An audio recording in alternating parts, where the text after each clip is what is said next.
Okay, so my next business networking event is on Wednesday, the 14th of February, which is a Valentine's Day.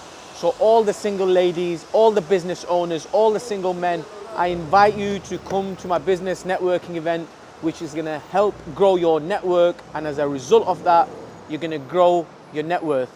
The tickets will be in the link below. We'll wait till... Ronnie. Yeah, what's Ronnie? Yeah, so is that your full-time videographer? Yeah, so he's with us. So Ronnie's, that's why our videography has gone better, because I realised, you're hearing this podcast, but literally it is quite a good medium to actually meet people and stuff as well. So we've met people that are outside the property as a result of socials. Yeah. So like some footballers, actors, TV producers and stuff. Mm. And your social profile is actually, we were just having a discussion with Lulu earlier, it's like your CV now. Of course it is. You know, people don't really just go on LinkedIn, they look at your Instagram and stuff, and they make a decision based off what they see. And Yeah. It's mad now, isn't it? it's all social, and the ones that, because it's like, how can I relate, is say late 90s as the internet was taking off, and people like, no, I've never booked a flight online, I don't need it, I ain't gonna get a computer. Yeah. And you basically get forced to do it, and if you don't embrace that change, you get left behind. And the same is 100%. with social media now. 100%. Is it? What is it? Oh yeah, is that Lulu's? Have they bought the right water? Should just order another cocktail. D. Ludlow did something here. Yeah, you did his the week before mine. Yeah, Have you watched mine? I actually watched it. I don't watch many podcasts. I actually listened to yours. Did you actually? Yeah, I watched the whole thing. Oh, okay. I think it was about just under an hour. What, mine and hers? Yeah. Yeah. Just making sure she's not slagging us off. No, we talked about Savoys events, didn't we? Yeah. Now that's do you know, because you tagged us in there, and I mean it's because life's so busy. Like one, we're trying to do our own little bit of social, and I don't really like doing it at all. I have to get in the zone. Ronnie's like, all right, Malkit, we need to do that reel. I'm like, for fuck's sake. So I have to try to do that, and then obviously I've got 2 kids, missus, and then you're trying to do. Our work is important as well, so I have to make sure that doesn't get neglected. Yeah. And that's now sort of the problem is I've ended up neglecting that a bit. So trying to always play catch up, and yeah. All that stuff that I've got there is still there, and it's increased. But then when you get an opportunity to meet someone, you don't know what's going to come of it. True. So I've turned up places and I'm like, no, I'm not going to do it. Some Indian kid contacts me. He said, look, can you come down to Barnet Football Club? I want to introduce you to some people. I'm like, do you know what? All right, fine, I'll do it. So the people were like Danny Rose, Stephen Corker, Andros Townsend, and they've set up some initiative. Where they're trying to help kids that get dropped by their clubs when they're like 18 to 21. Got it. So then when we did the last Savoys event, and I'll get you into the next one, you're not in Monaco, hopefully next month. What date is it? I am in Monaco next month. Are you in Monaco? I think that's probably when I invited you last time. Yeah, no, I was. Was it in November last year? So what date is it in November? I think it's going to be 16, 17. Oh my God, that weekend I'm in Monaco. So from the 15th till... It may not, but I'm literally I've got a phone call today because I've been... Again, I said to Sanjay, we need to be less Asian and just plan things in advance. Next year, you should just have all the dates planned out. We just do it event by event. Yeah. But yeah, so even with that, we had that footballer. Then I made contact with him. I said, why don't you come down and talk about what you're doing? And it works 2 ways because rather than having the same property people working the circuit and talking, I'd find that quite boring. And it's quite nice to hear other people's inspiring stories. Like ups and downs, and like he had very much highs, and then massive downs as well with alcohol, drugs, gambling. Who's that? Stephen Corker, yeah, and then he got dropped from his clubs, and then you're there left destitute because now that industry is very cold. When you're hot, people want to know, your agents want to know. When you dropped, then it's like, let me turn my focus to these younger players. Yeah. So he's now rebuilding his career. He just signed to Wigan. I could put you in contact. He may want to do a podcast because he's not too far away because I don't think Wigan's too far. Wigan, yeah. So I think he plays for Wigan now. But he's been at Spurs, QPR, Liverpool, I don't know where he went after that. Then he didn't get picked by any club here. Then he had to go to play in Turkey for 4 years. Right. Now he's back. He's built up his CV. He's doing all right. He's playing for Wigan. Yeah, At the moment now. Interesting. What was your plans today? Literally, you woke up this morning, 9 o'clock. Because I remember you messaged early, right? I was up early. So today I woke up at 5:30. Yeah. I went straight to the gym at 6. Do you go gym every day or just today? No. I try to go every day because the problem is I've been watching like your stuff. Yeah. And I see like your abs and all the rest. And I'm like, and I got on the scale and I was the heaviest I've ever been. I was 105 kg. I'm like, fuck this. I want to do something about it. Yeah. So this is 2 months ago. So I signed up for a half marathon. Oh, really? Within 8 weeks to go, within 4 weeks, I lost 15 kg. I went down to 90 kg. You're looking really well. No, because when I'm looking at my pictures, like I don't really care, but I look at people tagging you when you do the events and you turn up. I'm like, my face looks fat. And I'm not really that type of person. So I'm like, all right, let me just get in shape. So I'll just try to exercise like sometimes 5 to 7 times a week now. Yeah. So do you just go by yourself? Myself and then my business partner, I do stuff with him, like we play tennis, Got it. gym, and like some other people that I do business with. It's just like I try to mix the two together. Yeah. So we turn up. So you met Nick. So maybe tomorrow I'll go to the same gym as him. So we'll have a workout, go to spa and have a chat, and you chat work. So it's a bit of back and forth. Yeah, so you're making it a bit more fun for you, aren't you? You're going to do it anyway. You make it fun, and I think with everything you've got to enjoy the thing, but there's got to be some purpose, and it's nice to interact with people that you're in the same industry and you learn something as well.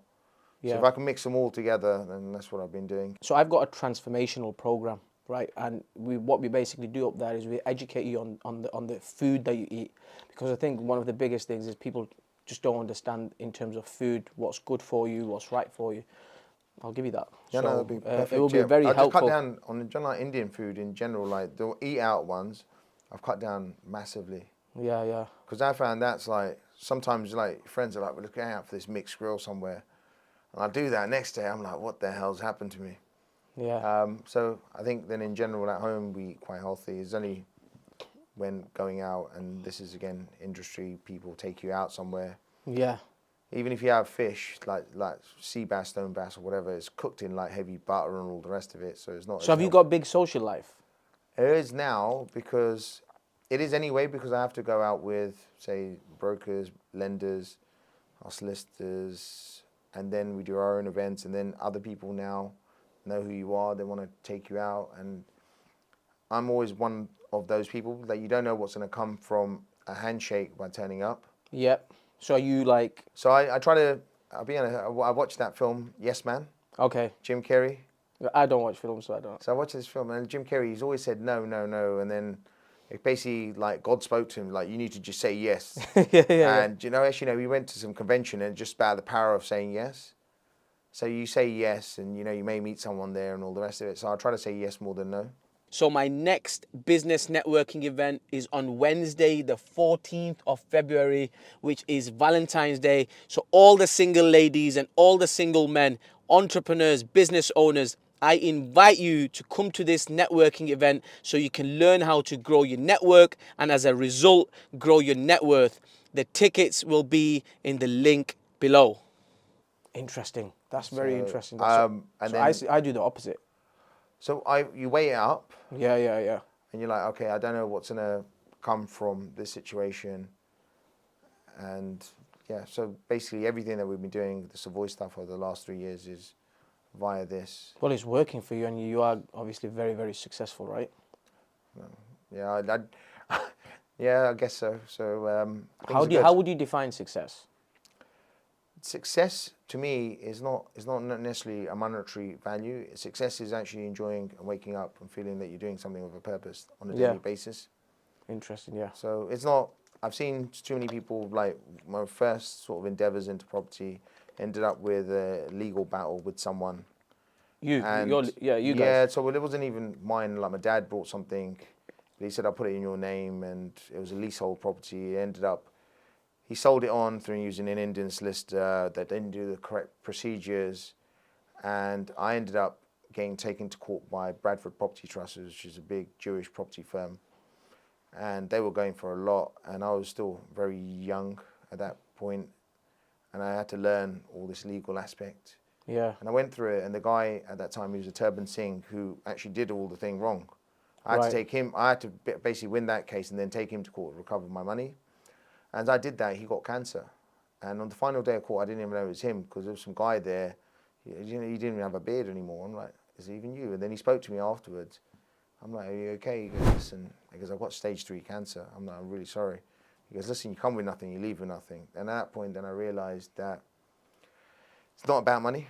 So it's about basically enjoying life and living an honest life as well, because money will come and go.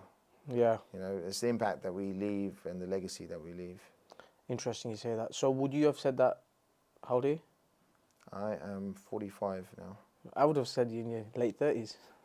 No, thanks. Good genes. Yeah, yeah. Would you have said the same thing 20 years ago? 20 years ago, I probably would not, but what you have to do is you go through, you're influenced by what you see. Yeah, so yeah. you're influenced by seeing people with money and flash cards, like, I want to be that person, whether it be someone doing something illicit. Yeah, so I want to be that person there, he's whatever he's doing, I want to be like him, because that's what you see, they're the people that you aspire to. Yeah. It's only once you get more mature and you get older and you understand a little bit more the purpose of life. Interesting, yeah. It's so true, yeah. So because you've been through so many seasons, it's like that's your purpose now, isn't it? Where you are, and that's your understanding. Yeah. I'm just trying to think back at someone who's just probably in their early 20s, struggling with money. They're just going to probably look at it in a different way, right? But you have to go through that process. So I have so many people now that come up to us and say, what are the hacks that you have? The 5 hacks. I'm like, hold on, but I've gone through, like now in property, I've gone for 23 years. Yeah, yeah. And the reason I can do some of the stuff, is like, well, now we're having fun with the Savoys element of our business. The only reason I can do that is because I had those 20 years prior to the 3 years in Savoys. If I basically take all those elements out, I wouldn't be able to do that. It's like I'm from Southall, and predominantly people from Southall tend to work at Heathrow Airport and stuff, and don't really progress that much further. However, you can't like take someone literally from Southall now that hasn't been through the 20 years journey and just put them in like my clothes and then put them in with one of the directors from Shawbrook Bank and say, there you go. Yeah, yeah. You have to go through all these bits of that journey to be able to do what you're doing. No, 100%, 100%. Just for the audience, let me introduce you. So, Malkit, Yep. the one other half of Savoy Properties. You've been in the property game for like over 20 years. I would say you've been in business for over 20 years then, right? Yeah. You deal with high-end HMOs. You do commercial to residential. You offer full turnkey solutions for people that want to work with you. You also put on great networking events, which I haven't been to yet, but I will be coming. Hopefully. If you're not in Monaco. Yeah. Thank you for coming. We just roll like this anyway, so I just wanted people to understand who's sat in front of me. So as you were saying, we were talking about money, right? Where people have to go through the journey to understand, like when they ask you 5 hacks or 3 hacks, it doesn't work like that, does it? I personally don't think so, but I think in life everyone wants a shortcut. Yeah. I'm a firm believer that you've got to always put time into anything. So even now we're setting up new parts of our business. I'm not saying, okay, look, within 1 year our educational side is going to be like thriving. I'm looking at that bit as a 10-year plan. Okay. And I understand that. So just take it slow, enjoy it, understand what you're doing, understand the feedback that you get. And there's no harm in being small. And just grow it gradually. And as you're doing it, then, the curve always goes like this. But you just got to do the initial bit and not give up. It's so true. It's so true. And is there some parts of your business that I didn't mention? So you've got the education side as well? Or is that not there yet? So, no, it's there. So we basically started off, we've always had our property business in terms of rentals. Yeah. So majority of the Savoys stuff that we manage is mine and Sanjay's. And then we have our development side. So this basically includes stuff that we're doing for ourselves. Yeah. And then we do roughly around about 10 properties a year for clients. This could be vary from HMO or converting an office to, say, 10 self-contained So big projects. flats. Yeah, so ones that typically we try to turn them around within 6 months. nothing longer than 12 months. Yeah. Then we have basically a lending side of a business which came about from investing with some ex-Shawbrook staff which set up a private bridging company, and we were quite keen to learn, so we bought a share of that business, and then we had a little business underneath where we were doing mezzanine finance. So basically, for example, if you had a site and we could see the numbers work from the valuation report and so on, but your principal lender was only going to lend you 70%, but you needed 10 or 15% more on top, so maybe up to 85%. Even in some cases up to 100, we'll lend the balance ourselves through this company. What happened was COVID happened. That initial business that we invested into lost its funding line. Yeah. And then we still had our element of our business, and we launched Savoys around about the same time as COVID. We said, okay, let's just rename that to Savoys Lending, and we now basically use that to help some of our customers that may be like 20, 30, 50K, even 100K, sometimes more short. We lend that money because we can see the development's going to be done, but we can minimize the risk because we're doing the build. Yeah. We've set up an educational side basically start of this year. That's now launched, so we've got like 2 courses online, a day course in commercial to residential, and a 12-week online course as well. And then as we're progressing through this, we'll be adding other elements to it, such as HMOs and stuff. And we've got some other bits that we have in the pipeline that we hope to bring in next year. Very good, very good. And do you enjoy what you do now? I actually love it. So I ended up working 18 years within the city as a software analyst, developer. Was working on trading desks for big utility companies, and I was in that industry, but I only ended up in that industry because there was a dot-com boom going on late 90s, early 2000s, and I just thought I needed to be computer-based, but I've always been of a business mindset. Yeah. So I went down that route, so obviously started a side hustle. Side hustle has outgrown what I was doing day to day. One of them had to give, so obviously I've taken now the passion. Very interesting. Yeah, I can even tell by you just having a conversation with you, you're very tactical, you're very calculated, so your brain probably is very good. That you need that in business, right? Yeah, so basically myself and Sanjay are very 2 different characters. So if you meet us, we've got 2 different attributes. But then if you combine that together, so I may be a bit more risk averse and he's more risk taking. He's more adventurous. I like maybe more the safe route. So we put it together and we find a really good medium. So anything that we do has always been very well thought out. And I don't like losing in life, so I'm very competitive like that. So I'm like, if we're going to do anything, it has to be a success. Yeah. And with the belief that you have as well, you just make sure it pushes through the line, right? Yeah, 100%. So it's always about, if I don't believe in it, I will never go ahead. Yeah. And because now I believe in it, I have to see it out, however long it takes. Yeah. So where did the name Savoys come from? So Savoys was basically back in 2013. So we were looking at setting this business up. Yeah. And we wanted something, you want to come in, and I knew that we couldn't have, like, for example, Malkit, Sanjay. At that time, we had a couple other business partners like Raj and Naveen, and I just thought that doesn't really work. You want to have something, and you want to, obviously we have to take into consideration from an ethnic minority background. You want something that's going to, if we have something, we want something that's going to go mainstream. Right. So we like the names of, say, like Hilton, and we saw people have set up other businesses based around that name, and we thought, okay, we quite like Savoy, so we called it Savoys. We actually created a company called Savoys Estates initially. Okay. We set up in 2013. There's 4 partners, but what we found was, we had disagreements on direction right at the start. With one of the partners, he left, and then we thought we'll at some point go with this business, and then with the 3rd business partner, it was clear that we couldn't go down the same route. So then basically myself and Sanjay said, okay, let's go with this. So in 2019, we're like, okay, look, we've been wasting so much time now. Let's just go ahead. Okay, let's do it 1st of April 2020. Obviously, 23rd of March 2020, we went into lockdown, and we were already committed to going with Savoys, and we just had no choice but to actually make it a success. Yeah. And the only benefit was all the distractions that we would normally have were cancelled out. So we literally just put everything into it. Wow, so that means that's very recent. You only started putting big, heavy concentration on your brand and on the name and that sort of thing, right? Yeah, That's very so recent then. no, very recent. So myself and Sanjay, not from any marketing background or anything like that, but we've got belief in ourselves. So Sanjay actually came up with the logo himself, sitting in his bedroom on his iMac, designed it. I'm like, actually, do you know which one do you like? And I remember looking at it.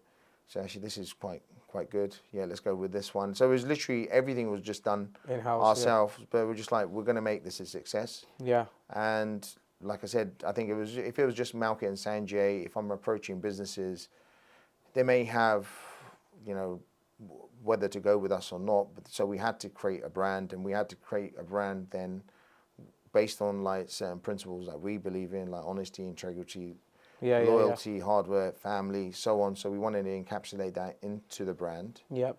So which we did, and we knew, look, it's not going to be a success overnight. So we're going to just push with this.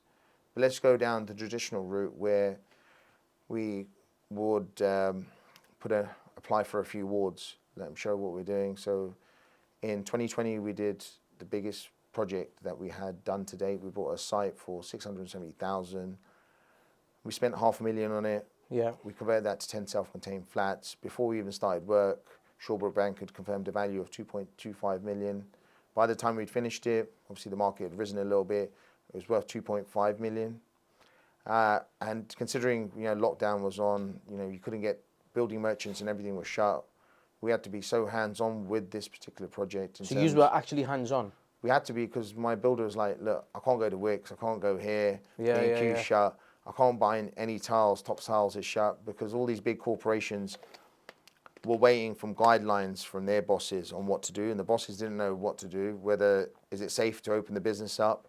We can't have people walking around picking up tiles. So places like Screwfix would work because they had a catalogue and stuff. There'd be a desk at the front, you stand outside in the car park, you know, you pay there. So those parts of the business were working. So we then were online trying to find small businesses that will deliver to us. So we had this site. I'm like, do you know what? We've been through all of this, turned this around in like, I think 6-7 months. Wow. And it was against all odds. And, you know, well, let's put this one's got to be worthy for a winner. So we put that into the Property Investor Awards. We won Commercial Deal of the Year. And yeah, so at that point, we never put our faces out on social media. But then they released some badges of winners and our faces were out. We said, okay, let's do this. Let's embrace this, because it's not like we're trying to do it famous. We're trying to make the business famous, but that's when we had to push down that particular route, just pushing ourselves out there. So I guess that's when the branding or everything started. So what point did you actually realize that, you know what, we need to step up our game with social media? So I think it was basically when we won the awards, we started to realize, okay, we need to just maybe not actually step it out, but maybe just get a little bit of ourselves and our personalities out there. Again, we're not from that marketing background, so we didn't know exactly what we were doing, but started being a bit more social in terms of down the traditional routes, like magazines. Okay. So we've been in Property Investor News, National Landlords Association magazine, YPN magazine. We ended up mentioned in the Times as well on an article around posh HMOs. And it was only after that, so we've gone down the existing, you know, traditional routes. Let's push a little bit more on like doing reels and showing more about our projects and so on. So that stepped up back in 22, and then it's also when we sort of aligned ourselves with the events as well. Because that helps. That they all help each other, right? Awareness.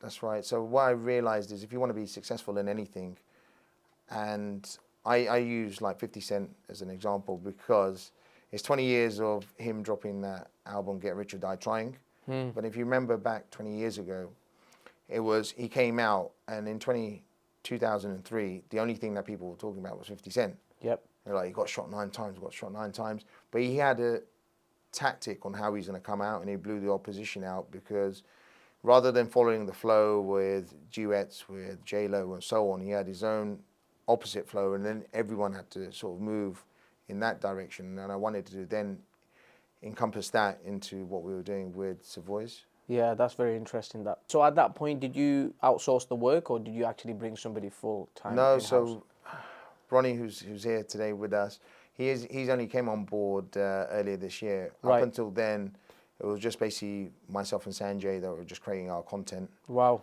It was only as I think we've hit over 20K, and then I'm like, actually, do you know what? We need to get some more professional edits and stuff Yeah, done. Up until then, like the reels and stuff that we're doing, it was just basically ourselves, or if we had features on like podcasters such as yourselves, Yeah, we'll ask you, can you share some of that material, and we'll put that out, and the rest of it is just all of our work in terms of what we're doing, projects, and if we're turning up to meet someone, we'll just incorporate that in. Interesting. So see your businesses, like how many like full-time employees have you got? Like what's the staff rate at the minute? So now I think we're up to 10 within Savoys, but Okay. everyone's a contractor. Okay. Within, like, so obviously if you look at the total number of people that will be employed or will end up paying money to throughout the year, you'll probably be in excess of 100, because you're doing maybe 30 projects in a year, so we're using different glazes and so on. But what I noticed was, obviously, we're still just Malkit and Sanjay, so it's very difficult to control loads of people, because I did try to then control our own build teams, and that was quite difficult. But then what I realized is, okay, let's say we run those 30 projects, and maybe, let's say I need 3 head contractors, and they can do 10 sites a year each. So all I then need to control is the 3 head contractors. Yeah. So I set a fixed fee with them, and deadlines and so on, and a schedule of works for each site and payment plan. So then I just need to turn up to site, or have one of our colleagues turn up to site, make sure the works are up to this point, and I can release that payment. So I think life can be very simplified in terms of like trying to streamline it as much as possible, where everybody knows where they stand. And I mentioned the loyalty aspect before. If you're using the same contractors, they know what your starting standard of finish is. You're not chopping and changing so much, so you then need to manage them less. Yeah. So I find that also helps for us, and we're still very, very lean as a company. Interesting. So do you pretty much work, because you have a lot of work going on, you pretty much work with the same contractors then, and just keep them busy on? I try to. So like, I think if you have a look at the most successful businesses, Yeah. you know, they've always got like some long-standing relationships with the people that have stuck with the most successful person, with maybe Microsoft, with Bill Gates and so on. They'll always have very long-standing people, and they've been rewarded with contracts and well paid. But you shouldn't be worried about how much someone's earning and stuff, but just be happy with what you're doing. Yeah. If you can do that, then you know your mindset is just on you being successful, and these guys will obviously be looked after. 100%. With you both being partners in the business, have you got strict rules between you? Like, look, I'm going to do this, you're going to do this, or is it like we'll just communicate with each other? Like, how does that element work? Effectively, I normally say Sanjay probably 4 or 5 times a week during the working week. Maybe catch up with him in the gym beforehand. We just discuss work that's there. So the property management side, more or less, I have a team that looks after that. So our biggest priority is the projects and stuff that we have. Obviously now we're doing this event stuff, and we're not event planners, but we're learning that. So we improvise and talk on that, on how we can make that a little bit more of an experience for the people that turn up. Yeah. It already looks good though. When I'm looking at them on social media, it's like an event going on. Yeah, so we try to innovate as much as possible, trying to step it up. Yeah. Because I find, again, you don't just always want to say, well, that works, let's just stick with this. Just always keep changing, and you need constant elevation. It just keeps you need that little hunger. Let me just try to step it up, because if you put on an event and you said, this is the best and I'm never going to be able to top it, it's like me being a musician, and you've like Michael Jackson's put out Thriller, I'm never going to be able to top that. And so you always want to have that hunger that you can always do better than the last one that you've done. And the same with the projects and stuff that we're doing. So you always want to change it up a little bit, have that. You still need that drive and that reason that you get up in the morning. And we try to have that into every element of our business that we have. Constantly just looking to just where you can improve. Just tweak it, Yeah. And I constantly, like, there's no ego when it comes to myself and Sanjay. So if someone's attended an event, I'll always ask them, if I end up speaking to him afterwards, like, what did you think? any bit that you think we could do better? And then even when it comes down to completed projects, we sit down with our contractors and everyone that was involved. You know, you see what went really well and you see the bits that went bad and the bits that we picked up, like how can we avoid that happening again? And I think it's really important to always take those points on board. Oh no, 100%. I think not many businesses leave a window open for feedback. I think this is their biggest downfalls because they let egos get in the way, don't they? If you look at the people that I always find, don't always look at the people that have succeeded, have a look at the ones that have failed.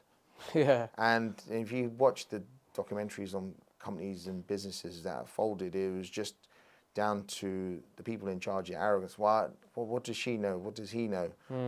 This is my business. I founded this. And they're so adamant that they know best that they end up losing everything. Yeah, no, 100%. So how often do you put these networking events on? So we actually only did this as a one-off. Right. Back in the start of 22, in February 22. We just said, I remember myself and Sanjay were at an event in December 21, and it was so boring. I'm like, do you know, Sanjay, we can actually do better than this. Look, they've got these same speakers that will go around all these circuits. They turn up to free for these events, but they're then going to do a hard pitch at the end of it. Right. And I find you should be turning up to an event and you should get an experience. And you should always leave having something you found, something of value, whether it be the people you meet, and, you know, leave with some enjoyment. And so we reached out to Watches of Switzerland, their Knightsbridge, their flagship store. Yeah. We know them quite well. We said, look, how about this? We put this event on. Yeah. And these guys, we're obviously this small little firm, and they said yes. They had the big caveat of, like, you know, you can't do this. Anything you're going to put up, we need to get everything signed off by the board. We're like, okay, whatever it takes, let's just do it.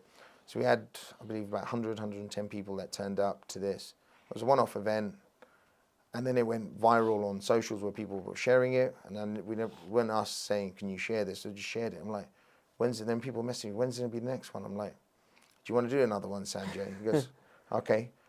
So we made this idea up, okay, we'll have it always at a different venue.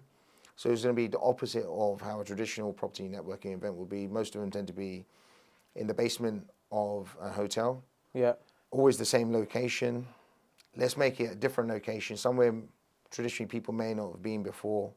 Let's make it more of an experience. So as we did them, we went to Watches of Switzerland, GV London, which is UK's biggest supercar showroom. We had it there. Then we did Watford Football Club, then Saracens, and then now we've started again. And our last one at the moment was at the Dilly Hotel in Mayfair. Nice. And now we're just in the process of sorting out the next quarter. But it was the main focus has never changed. It's about the people that turn up. It should be a platform for them. So, you know, we try to make any of the guests that turn up, make them feel special.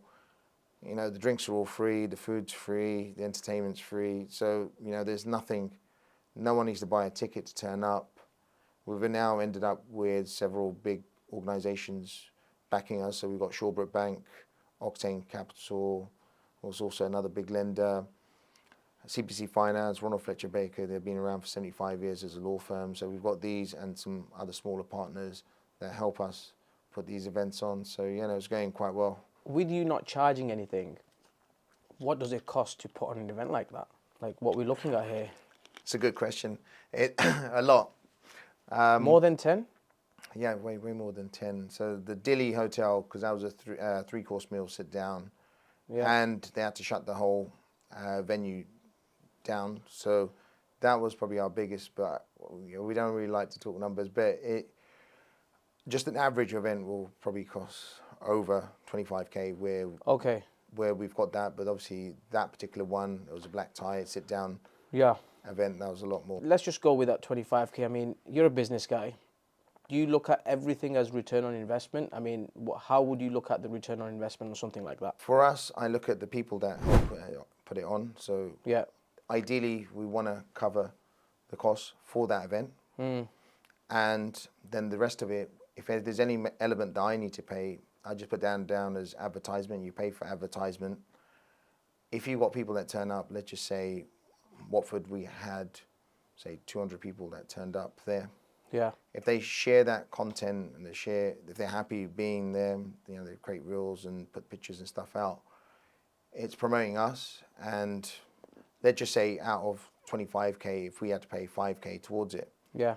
that reach that I get with some people may only have 100 followers, some people may have 100,000, you know, some in the middle, a few thousand. The reach is immense, and I don't think I would get that with, say, us putting 5K into any other form of advertisement. So I think it's quite an innovative, Very creative, yeah. Very way smart of as well. just putting it out there. I like that. So you're approximately point like doing probably four a year, aren't you?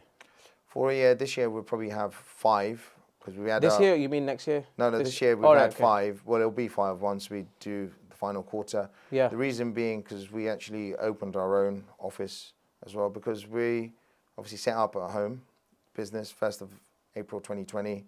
So it was only myself and Sanjay. Then we just added some colleagues in the first few months of opening up. Right. And everyone was working remotely. Right. Okay. And then what we found was we needed to have a place where I could just bring people together, because a lot of mistakes were happening with people not speaking to each other. Yeah. Communication problems. Yeah. So it'll be ideal just to have a place where everyone can just meet up, and at least a couple of days a week everyone's in, so we can have that chat. And then we also then needed a place to have meetings. Up until then, it was like, you know, we were always going out to restaurants and stuff, and that could be quite pricey. Yeah. Whereas if I've got it in my office and we create like an office area, even if we need to order some food in, it's a lot more reasonable, and we can have more meetings, and our day can be more productive than sort of traveling into London Oh, definitely. and back, which could take us hour and a half each way. Yeah. Yeah. So you've actually got a location now. So we basically developed a block which was closing due to COVID. There was 6 retail units and 3 duplex flats.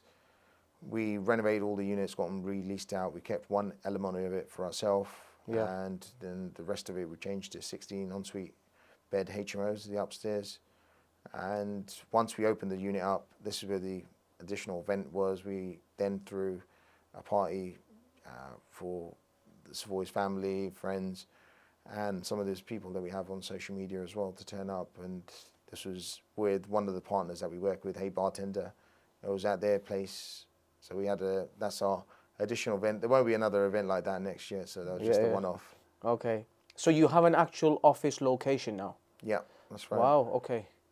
So it was needed. It was just, Yeah. you have to go with the flow, and it came to that point that we needed a place just for everyone to be, and we wanted to also have a place where the brand's up. So if you're driving past, it was going to be a busy location. There's a little caveat with this one, because it was literally for 18 years the station that I used to travel back into London to work in the city. So it was West Ruislip Station. To the left-hand side, there was a detached block of retail units, and so when it came up, I'm like, Sanjay, we need to get this. We need that, yeah. Yeah, it was just meant to be. So where is it in London? Is it? So it's I don't know if you know Uxbridge or Heathrow Airport. So it's not too far from there. So I know Heathrow, it's where we grew up as well. So it's not too far from myself and Sanjay. We went to school, secondary school.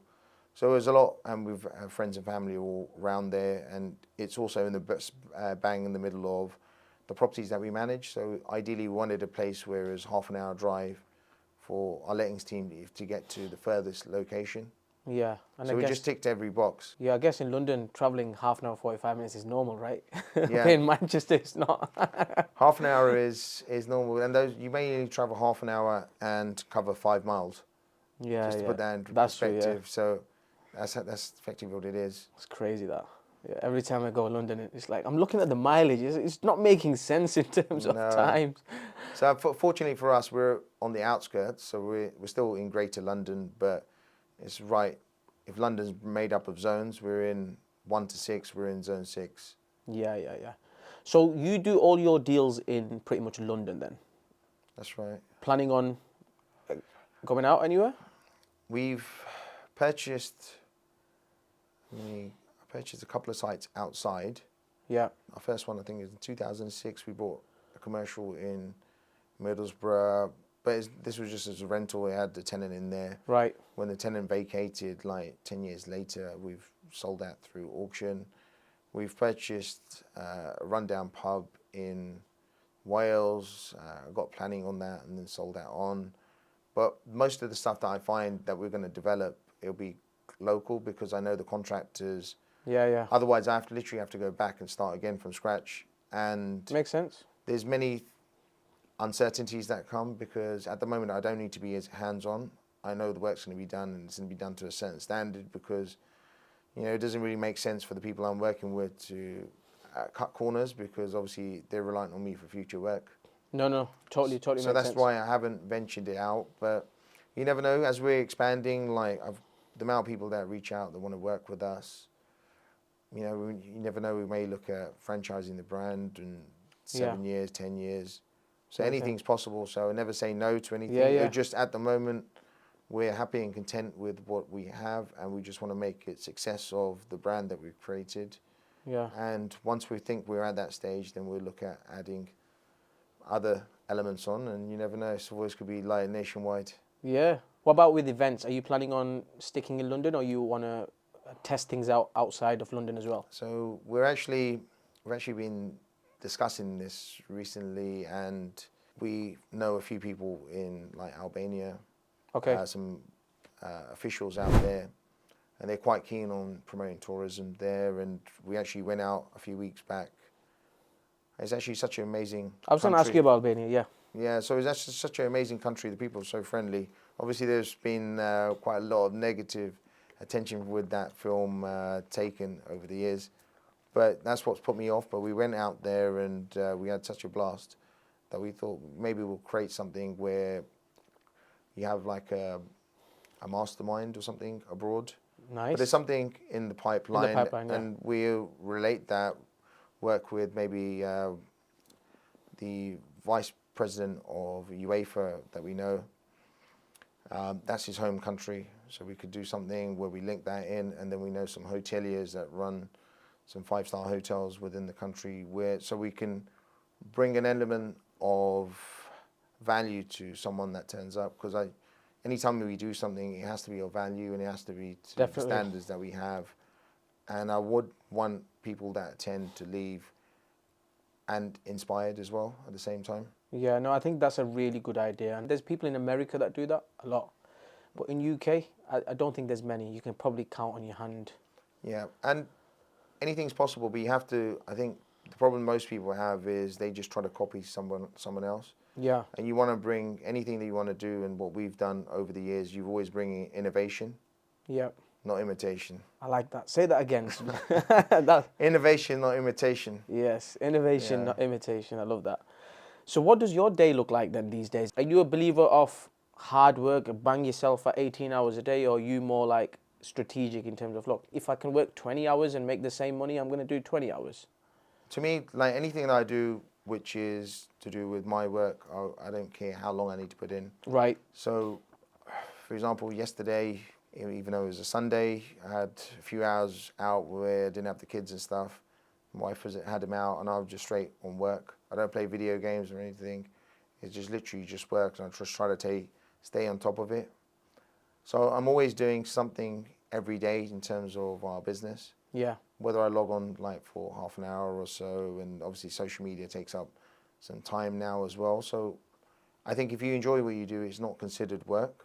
100%. But there's elements of it that I don't enjoy. Those elements, once I can identify exactly what they are, and if I can then outsource that, then it's fine. Obviously now Ronnie's joined.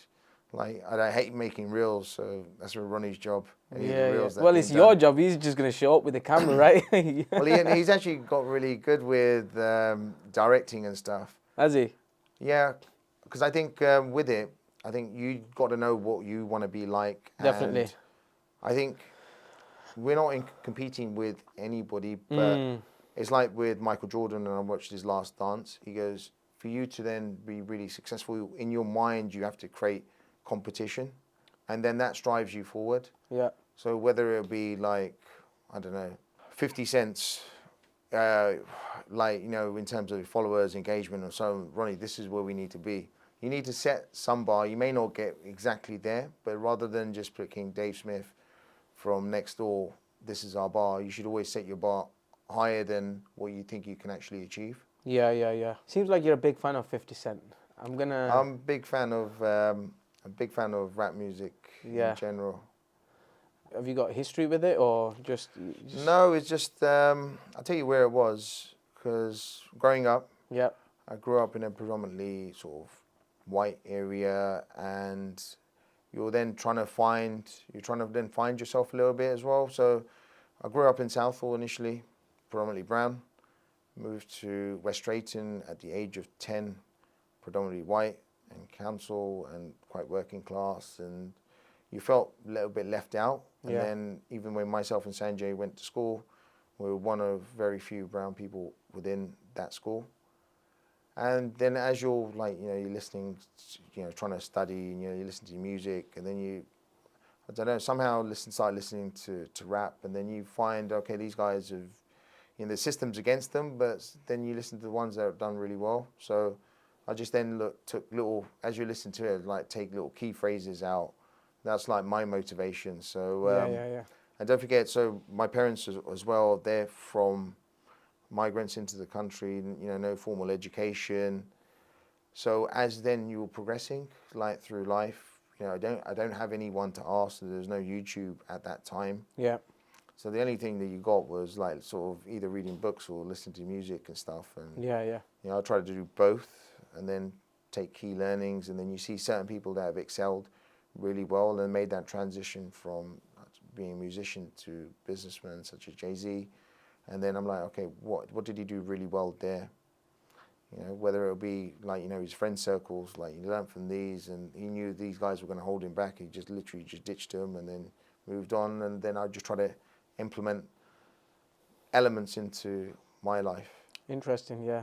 So with Asian households, like my experience with most of them, they are a little bit in their mind. Their personal development is not really up to scratch. They either don't like reading too many books, or they don't want to work on themselves too much. Have you had any experiences like that? So I think you first need to go back to why it is like that. So Yeah.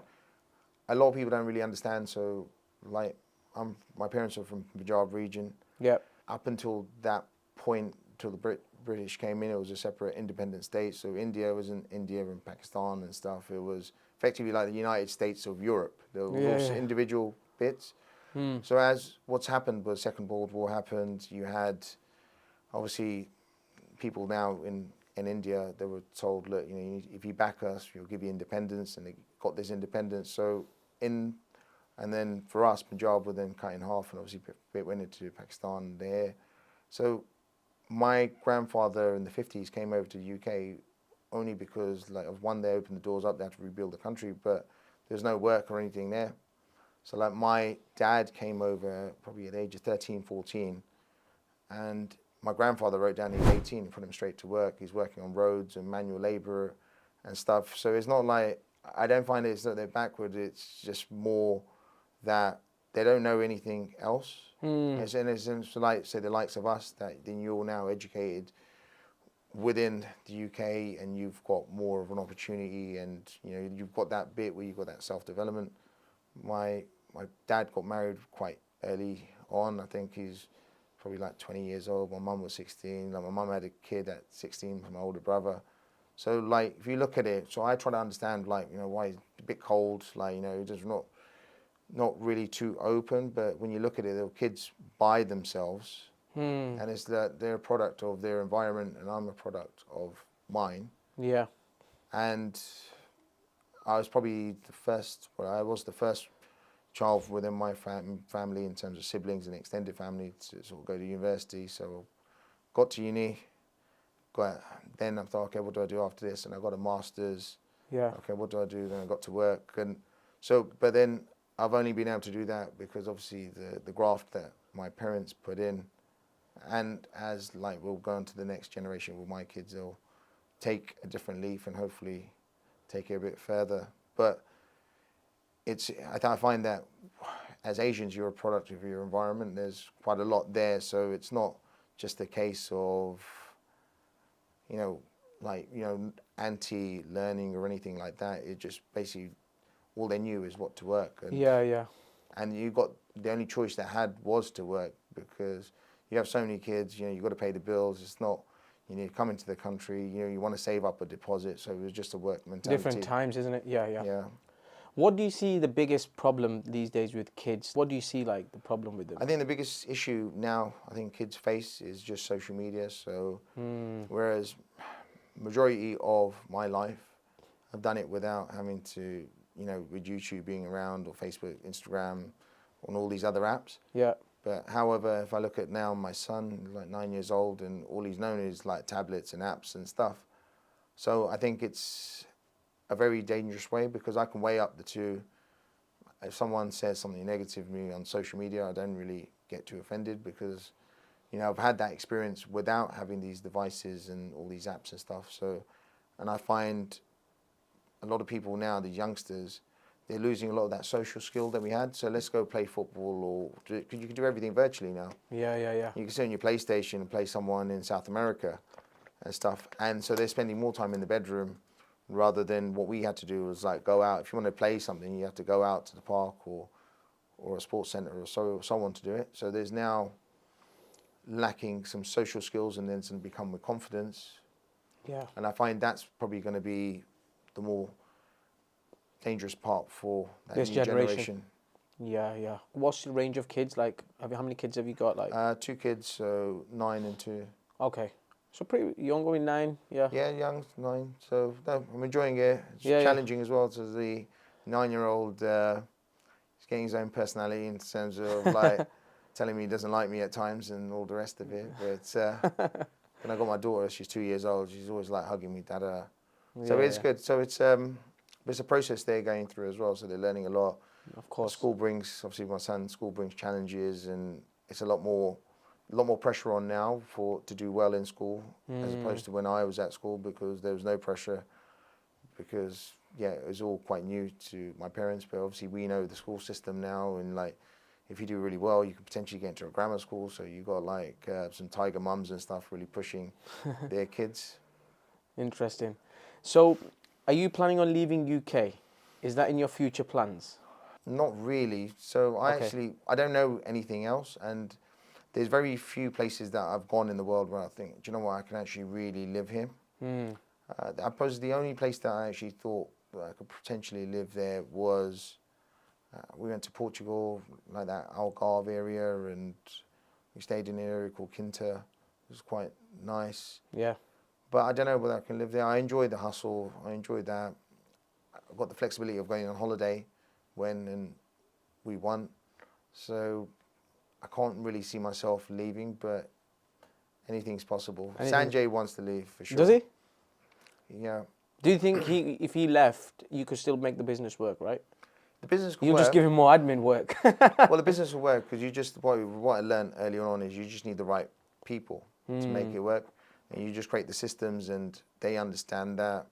As long as the people that you have working with you are rewarded for it and you recognize them, they'll put their heart and soul into the business. So I never say someone works for me. I always say they work with me. With me, yeah. And I'll try to, if we have some highs, I'll try to take the team out and try to enjoy that.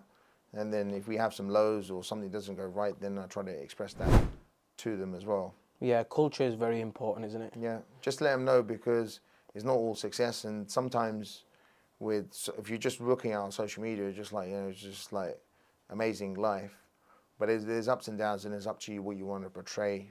And obviously we want to portray the good things because if I'm going to put something out, it's got to inspire me. I don't really want to then have messages about other people's problems and stuff as well. Yeah.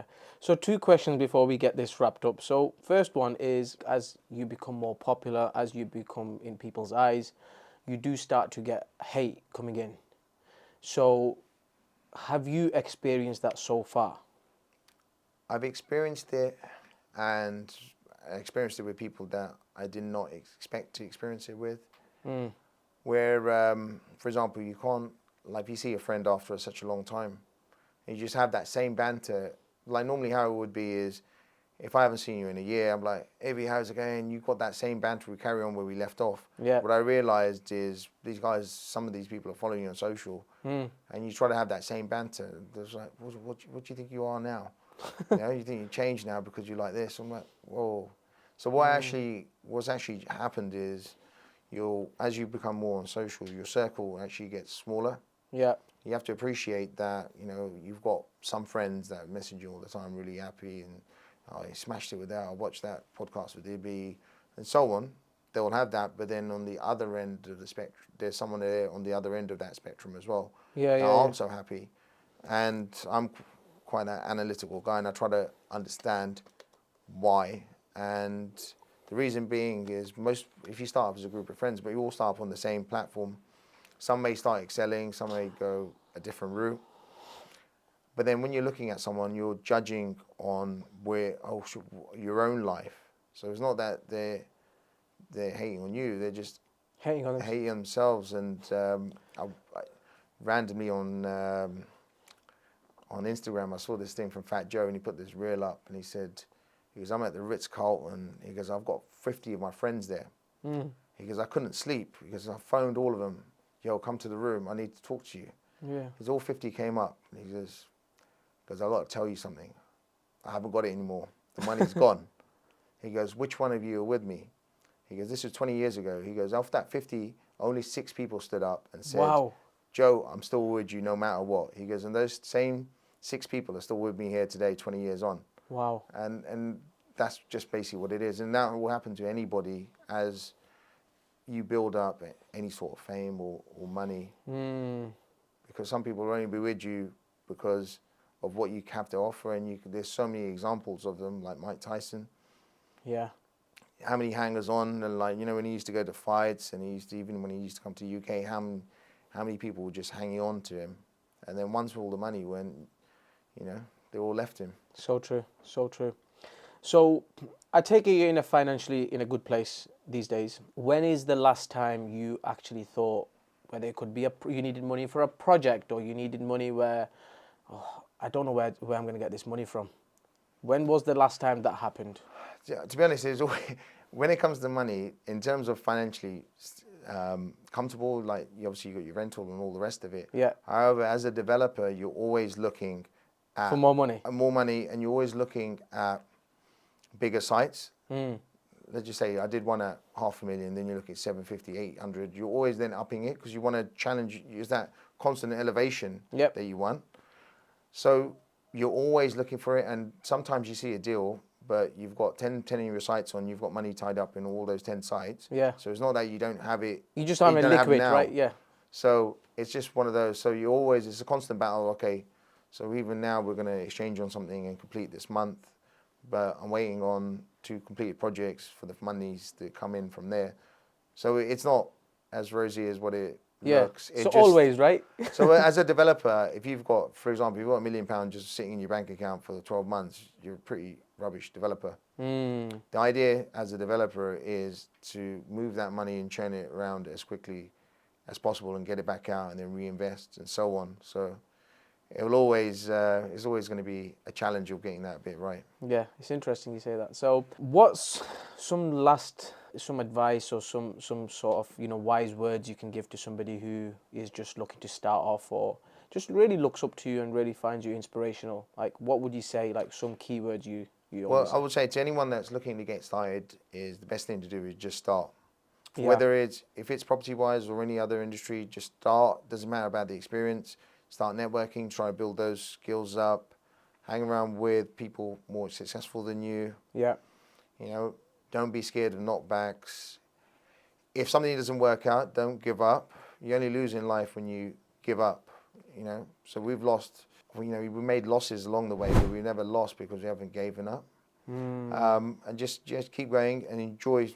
Most important thing is to enjoy the process, enjoy the small wins, mark those occasions, because it goes pretty quick. So even we've been in it 2 decades, but we've always ensured, from the first project to the one that we've done the best out of, we always made sure we took a little bit of time out just to mark that occasion. And I think that's very important to do I've spoken to many developers and like, do you know what? 20 years has just gone. I just like never really celebrate. I was just always about the next deal.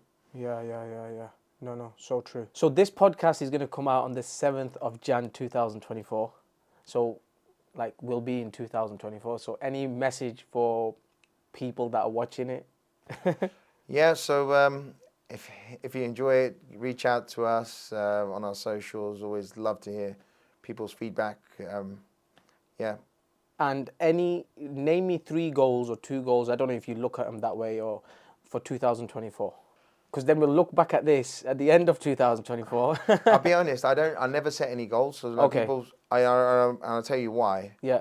Because I find that if you set a goal, you limit yourself. So ours is completely separate. So it's a bit like rap, Nipsey Hussle. There's no limit. So so if you say, I'm going to buy 10 properties, so when you buy 10, what do? Yeah. Yeah, you just stop and then you're only at 6 months 6. Very true, yeah. So I'm like, ours is completely the opposite. So there's no limit and nothing's off the table. So someone just said to us, do you want to sponsor a film festival in Marbella? We're like, okay, look, how do we do this? So which we did last year, and like literally nothing's off limits. We'll always explore anything that's put on our table. Yeah. So you'll just be doing bigger things. And we're just bigger, and I think the most important aspect for us is to enjoy the process. Yeah. And enjoy the partnership that we have. Yeah. Well, Malkit, thank you so much for coming. Thanks for having us, Ibby. And it was such a great conversation. Thank you. Cheers.